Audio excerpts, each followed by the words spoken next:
On March 10th, 2023, David Tepper and the Carolina Panthers made a decision that they thought would change the future of their franchise, trading up to the number 1 pick with the Chicago Bears, aiming to draft quarterback Bryce Young out of Alabama. With the first pick in the 2023 NFL Draft, the Carolina Panthers select Bryce Young, quarterback.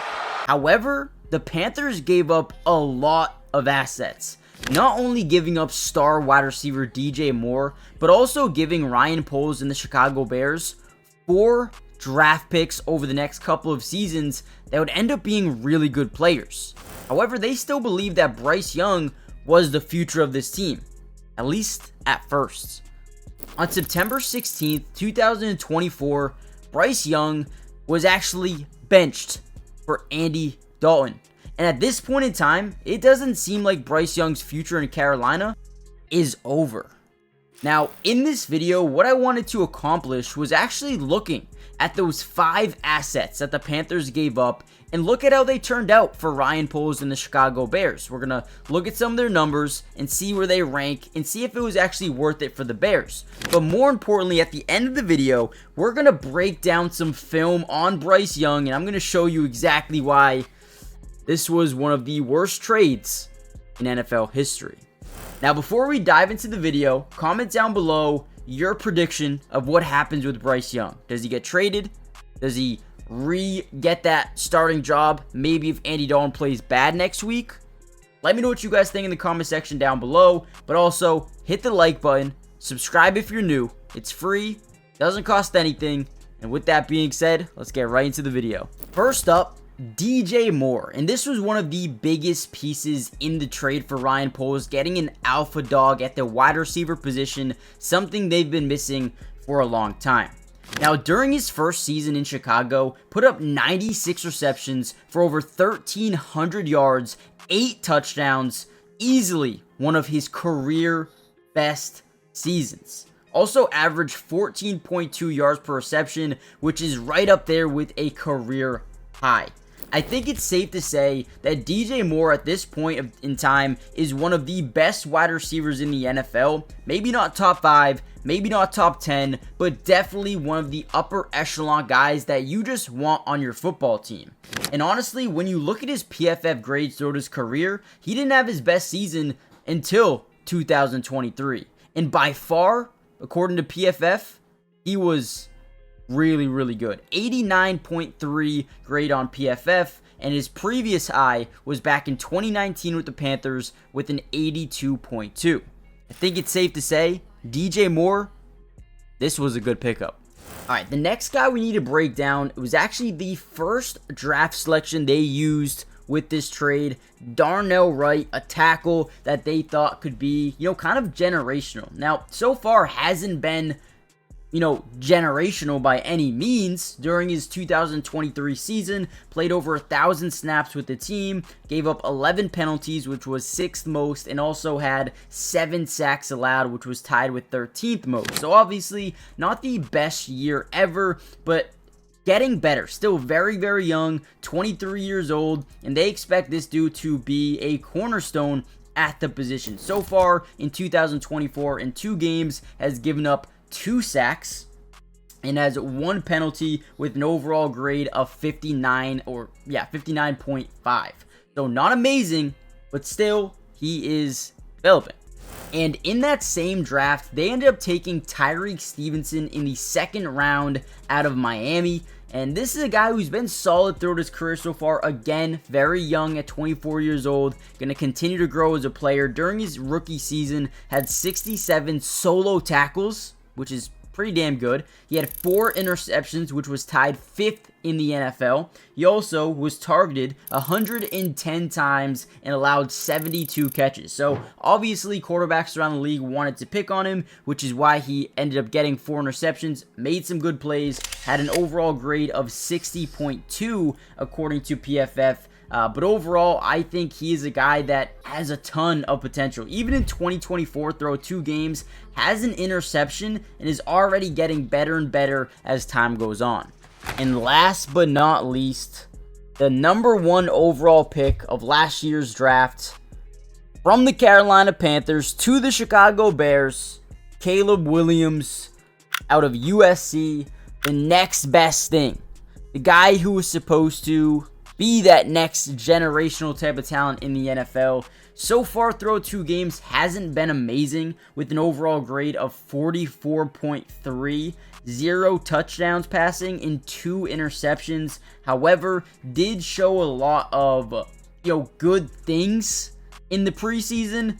We're still waiting to see that breakout game, but thus far, I don't think we can really put a grade on Caleb Williams. I think we need to see at least 5-6 more weeks so we can really tell how good he will be going forward. But overall, giving up DJ Moore, an alpha dog wide receiver, a first-round tackle in Darnell Wright, again, don't really know how that's going to pan out. Tyreek Stevenson looks like a starting corner in this league with 5 interceptions through 2 years. Caleb Williams could be a generational quarterback. We don't really know yet. And a second-round pick for the season coming up for Bryce Young, who is now being benched, and potentially his time here in Carolina could be over. However, let's actually go look at some plays, some film from Bryce Young and see how bad is he actually.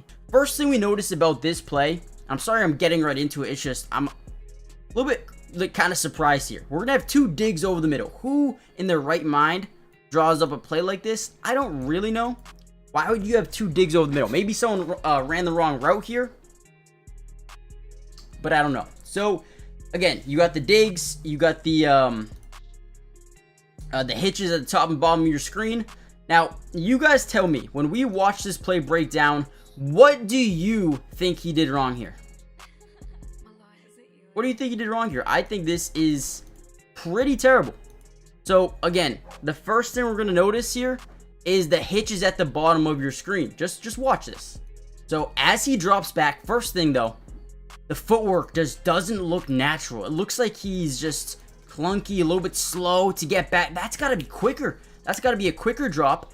So if he was manipulating a defense, something you see Pat Mahomes or Josh Allen, even Gardner Minshew was doing it versus the Ravens. If this was, you look here, bring these guys this way, and then throw the hitch at the bottom of your screen, which is wide open, I love it. But what are we thinking here? Watch number 7 here at the bottom of your screen. I am kind of in the way, so I'll take myself off here. Boom. If you throw this ball to the outside shoulder of the running back Chuba, he can turn up the field and maybe go. What are we seeing here? A linebacker right in front and then this man. I mean, you couldn't even put this on the money for it to be either a hospital ball where Deontay Johnson gets absolutely demoralized, or it's a pick. What are we looking at there? There's no pressure. The pocket looks unbelievable here. I think you have a hitch here if you leave him to the outside. I think you have a hitch here. I think you have a hitch here. It's 1st and 10. It's not 3rd and 15.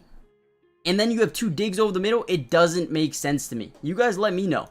And comment down below. Do you think this is the right decision by the Carolina Panthers, who this regime wasn't the ones who actually drafted Bryce Young? So, man, they don't really care. They're trying to win football games, and is Bryce Young not the option? Comment down below. Also, hit the like button. Let's get into the next one.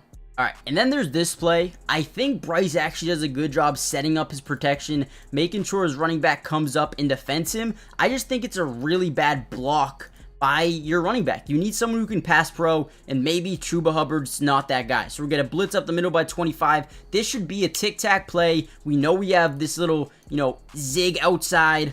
We like this throw. We should throw this every single time of the week. Boom. We know our guy is going to do that. Plant his foot into the ground and bounce outside. You throw this ball. I would throw it anyway. Or you have the dig over the middle, right? For Jatavion Sanders, I believe that's who it is. I would throw that as well. However, 25 gets there pretty quick. Bryce Young panics and just takes a sack here.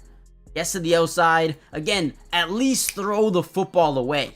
At least throw the football away here. What are we doing? What are we doing? You just throw it away. It's 3rd and 5. Right? But now you make this... Now you make it out of field goal range. Like, what is this? I think you had Deontay Johnson on this quick zig route at the bottom of your screen. Boom, plants his foot. Believe you put on the money. It could be a completion for maybe 4 yards. Makes it 4th and inches. You have this over the middle, right? It has to be a good throw, though, so maybe he doesn't have the confidence in himself. But then you get out here, right? You got to just either throw it away or dump it down to your running back right here. What is this? Imagine that. Imagine that. Just throw it to your running back. Oh, jeez. Man, I don't know. Now, the craziest thing about this situation was when Dave Canales made the decision to throw in Andy Dalton as the starter. How was he going to perform? Was he going to make this offense actually look good?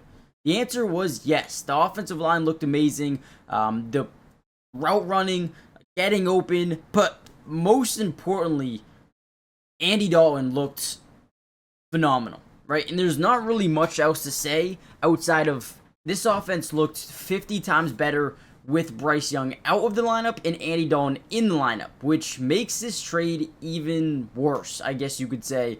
Now, let's look at some plays from Andy Dalton, and I'm going to show you exactly why maybe Bryce Young just isn't ready to be that guy. Now, I'm not saying he can't develop into something good in the future, but is his time in Carolina over? Let me know in the comments down below. Let's get into some Andy Dalton film. Now, the moment I knew this game was over was right here. 7-7 game, 9 minutes left to go in the second quarter. This is when I knew the Panthers are a different football team with this man on the football field. Look at this play here by Andy Dalton. The red rifle drops back in the pocket, back foot plants on the ground. Love to see it. We're going to get outside the pocket. Reason being is we feel that pressure coming off the edge. So the pocket presence, one, it's still there for Andy Dalton. Now on the move, he's going to throw a one-legged kind of fadeaway touch ball into the back of the end zone. Now look at this, guys. There's two guys in front of the receiver. This ball can only be placed in one spot. It's got to go right over, but also can't have too much power. Lands right in the arms of the wide receiver. Guys, this is unbelievable. This throw by Andy Dalton, you don't see it by even veterans in today's game, right? There's not a lot of people in the NFL that can make this throw off one leg, touch pass, fading in the other direction. I mean, what is this?